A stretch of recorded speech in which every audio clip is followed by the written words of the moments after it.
تھوڑی کرکٹ تھوڑی سیاست کے ساتھ میں ہوں ایاز خان۔ کشمیر میں عوامی ایکشن کمیٹی کو کالعدم کیوں قرار دیا گیا اور کس کی مرضی اس میں شامل تھی اور کون شامل نہیں تھا، ایک تو ہم اس پہ بات کریں گے۔ دوسرا، گلگت بلتستان کے الیکشن کے ریزلٹس آلموسٹ آ چکے ہیں، باقی ایک آدھ جگہ وہ ری کاؤنٹنگ کی بات کی گئی ہے، اور اس کے بعد اب کیا سیٹ اپ بننے جا رہا ہے، وہاں کون حکومت بنا رہا ہے اور کس طرح سے چیزیں ڈیوائیڈ ہوں گی پیپلز پارٹی اور نون لیگ کے درمیان، اس پہ بات کریں گے۔ اور وزیر اعلیٰ کس کا ہوگا، وہاں گورنر کس کا ہوگا، وزارتیں کس کو ملیں گی، اس پہ بات کریں گے۔ تو شروع کرتے ہیں کشمیر کی صورتحال، کیونکہ وہ خاصی خراب ہے۔ وزیر اعظم آزاد کشمیر جو ہیں فیصل ممتاز راٹھور، انہوں نے یہ کہا ہے کہ یہ جو کالعدم قرار دینے کا فیصلہ تھا جوائنٹ عوامی ایکشن کمیٹی کو، یہ ان کا تھا جن کے پاس ثبوت ہیں، اور بطور وزیر اعظم تو میں اس کی ذمہ داری لیتا ہوں کہ ظاہر ہے میں چیف ایگزیکٹو ہوں اس وقت آزاد کشمیر کا، لیکن کچھ وہ بات اس طرح سے کر رہے ہیں کہ صاف چھپتے بھی نہیں سامنے آتے بھی نہیں والی کیفیت ہے ان کی۔ پھر وہ جو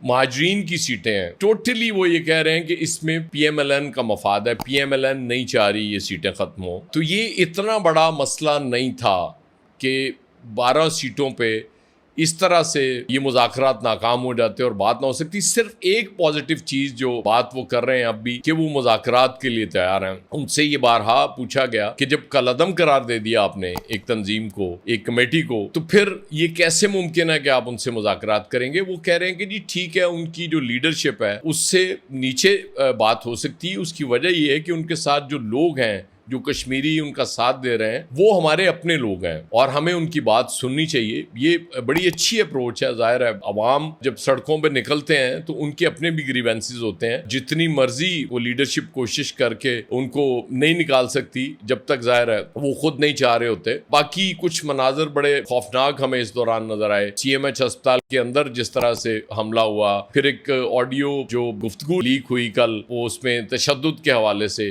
وہ بڑی تشویشناک ہے۔ یہ چیزیں ٹھیک نہیں۔ پھر لندن میں جو احتجاج ہوا ہے، اس طرح کا احتجاج ہم ہمیشہ انڈیا کے خلاف وہاں دیکھتے رہے ہیں۔ یہ احتجاج ہمارے خلاف ہونا یہ تشویش کی بات ہے، اس پہ ضرور غور کرنا چاہیے۔ کیوں یہ 12 سیٹوں کا مسئلہ، انا کا مسئلہ کیوں بنا لیا گیا ہے کہ جب آپ مذاکرات کے لیے ٹیبل پہ بیٹھیں گے، کیونکہ جوائنٹ ایکشن کمیٹی جو کالعدم قرار دی جا چکی ہے، اس کا سب سے بڑا مطالبہ آج بھی مجھے یہی نظر آ رہا ہے کہ ہم یہ 12 سیٹیں ہر حال میں ختم کرائیں گے۔ فیصل ممتاز راٹھور یہ بھی کہہ رہے ہیں، انہیں نظر آ رہا تھا کہ یہ چیزیں تشدد کی طرف جائیں گی، مذاکرات نہیں ہو سکیں گے، بہت ٹائم تھا۔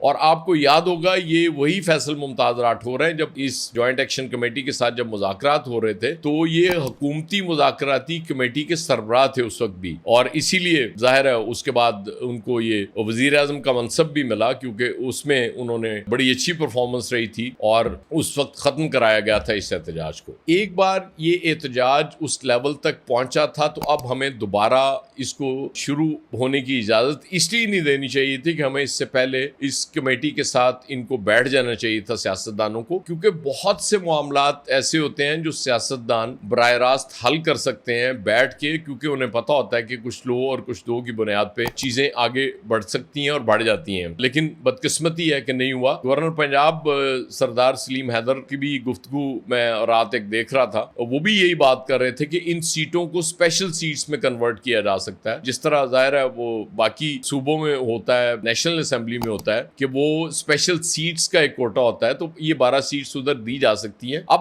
مسئلہ یہ ہے کہ ان میں 12 میں سے 8 سیٹیں صرف پنجاب میں ہیں، اور یہ کہا جاتا ہے کہ چونکہ نون لیگ پنجاب میں مینج کر لیتی ہے الیکشن، اس کا گڑھ پنجاب ہے، اس لیے اس کو سوٹ نہیں کرتا کہ یہ سیٹیں ختم ہوں، کیونکہ وہ کہتے ہیں گھر سے 8 سیٹیں لے کے چلتی ہے۔ اب ایسی بھی بات نہیں ہے، کچھ کینڈیڈیٹس ایسے ہیں، جیسے میں جانتا ہوں ایک لاہور کا ایک کینڈیڈیٹ ہے دیوان غلام محی الدین، وہ کسی بھی پارٹی کی طرف سے کھڑا ہو جائے اس کو ہرانا بڑا مشکل ہوتا ہے۔ ظاہر ہے جس کے ساتھ کمیونٹی ہے، جو کام کرتا ہے اپنے لوگوں کے لیے، لوگ اس کو ووٹ بھی دیتے ہیں۔ اب گلگت بلتستان کی جہاں تک بات ہے تو وہاں پیپلز پارٹی حکومت بنانے جا رہی ہے، پی ایم ایل این اس کے ساتھ شامل ہوگی، چیف منسٹر پیپلز پارٹی کو ہوگا، گورنر ظاہر ہے پھر اس کے بعد نون لیگ کو ملے گا، گورنر شپ اس وقت پیپلز پارٹی کا گورنر ہے. اس کے بعد وزارتیں زیادہ پیپلز پارٹی کو ملیں گی. اس کے بعد دوسرے نمبر پہ پی ایم ایل این کو وزارتیں ملیں گی, speaker P M L N کا ہوگا. تو اس طرح سے یہ ایک سسٹم بنے گا, اور ظاہر ہے کچھ اور بھی اس میں آزاد امیدوار بھی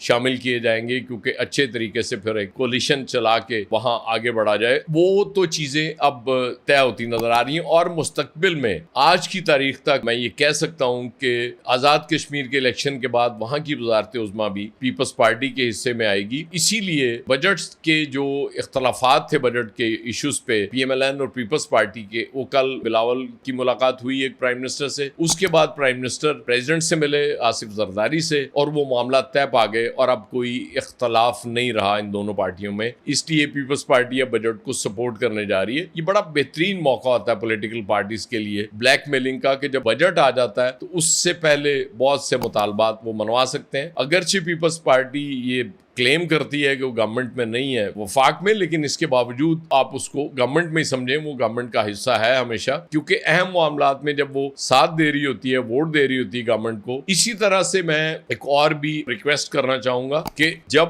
یہاں تک بات ہو رہی کہ ایک تنظیم کو کالعدم قرار دینے کے باوجود اس سے مذاکرات ہو سکتے ہیں, تو پھر سہیل آفریدی کو اپنے لیڈر عمران خان سے ملاقات کی اجازت بھی مل جانی چاہیے, وہ بجٹ ڈسکس کرنے کے لیے. اس پہ بھی میرا خیال اب آپ کو نرمی کر لینی چاہیے, کیونکہ ہم آلریڈی, میں نے کل بھی عرض کیا تھا, بہت زیادہ محاذ ہم نے کھولے ہوئے ہیں. تو ان محاذوں کو جتنی جلدی کم کیا جا سکے وہ زیادہ بہتر ہے. اور پی ایم ایل این کو بھی, اگر پیپلز پارٹی کا یہ الزام بالکل درست ہے کہ وہ اس پہ ہٹ دھرمی کا مظاہرہ کر رہی ہے 12 سیٹوں پہ آزاد کشمیر کے حوالے سے, اس کو بھی پیچھے ہٹ جانا چاہیے, اور وہ کوئی اس کا درمیانی راستہ ضرور نکال کے حل کر لینا چاہیے. کیونکہ ظاہر ہے جب تشدد ہوگا, تصادم ہوگا, تو at the end of the day نقصان کس کا ہوگا؟ وہ عام لوگوں کا ہوتا ہے, اور عام لوگوں کو نقصان نہیں ہونا چاہیے. ریاست کی ذمہ داری ہوتی ہے اپنے ہر شہری کی حفاظت, اور اس لیے ضروری ہے کہ ان چیزوں کو بڑے ٹھنڈے دماغ سے ان پہ غور کیا جائے, اور چیزوں کو بہتری کی طرف لے کے جایا جائے, تاکہ تصادم اتنا نہ ہو جائے. خون نہیں بہنا چاہیے, خون بہائے بغیر چیزوں کو ایڈریس کر کے ان کو مسائل کو حل کر لینا, یہ سب سے بڑی عقل مندی ہوتی ہے.